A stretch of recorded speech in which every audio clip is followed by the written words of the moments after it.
The joy of accomplishment. Joy is always the accompaniment of a task successfully accomplished. An undertaking completed, or a piece of work done, always brings rest and satisfaction. When a man has done his duty, he is light-hearted and happy, says Emerson, and no matter how insignificant the task may appear, the doing of it faithfully and with whole-souled energy always results in cheerfulness and peace of mind. Of all miserable men, the shirker is the most miserable, thinking to find ease and happiness in avoiding difficult duties and necessary tasks, which require the expenditure of labor and exertion. His mind is always uneasy and disturbed. He becomes burdened with an inward sense of shame, and forfeits manliness and self-respect. He who will not work according to his faculty, let him perish according to his necessity, says Carlyle. And it is a moral law that the man who avoids duty and does not work to the full extent of his capacity does actually perish, first in his character, and last in his body and circumstances. Life and action are synonymous, and immediately when a man tries to escape exertion, either physical or mental, he has commenced to decay. On the other hand, the energetic increase in life by the full exercise of their powers, by overcoming difficulties, and by bringing to completion tasks which coiled for the strenuous use of mind or muscle. How happy is a child when a school lesson, long labored over, is mastered at last.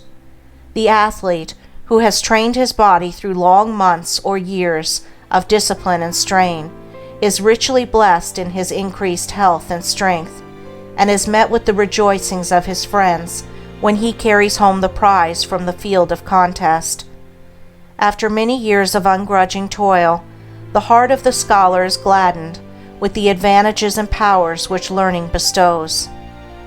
The businessman, grappling incessantly with difficulties and drawbacks, is amply repaid in the happy assurance of well-earned success, and the horticulturist, vigorously contending with the stubborn soil, sits down at last to eat of the fruits of his labor.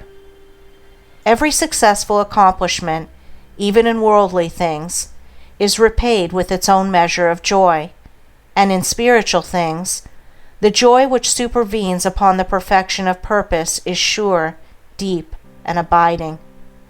Great is the heartfelt joy, albeit ineffable, when, after innumerable and apparently unsuccessful attempts, some ingrained fault of character is at last cast out to trouble its erstwhile victim and the world no more. The striver after virtue, he who is engaged in the holy task of building up a noble character, tastes, at every step of conquest over self, a joy which does not again leave him, but which becomes an integral part of his spiritual nature. All life is a struggle. Both without and within, there are conditions against which men must contend.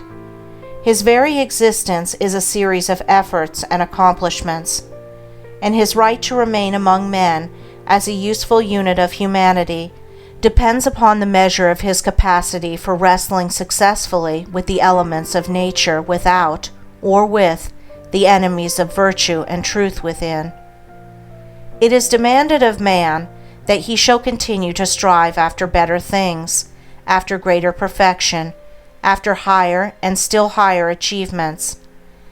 And in accordance with the measure of his obedience to this demand, does the angel of joy wait upon his footsteps and minister unto him.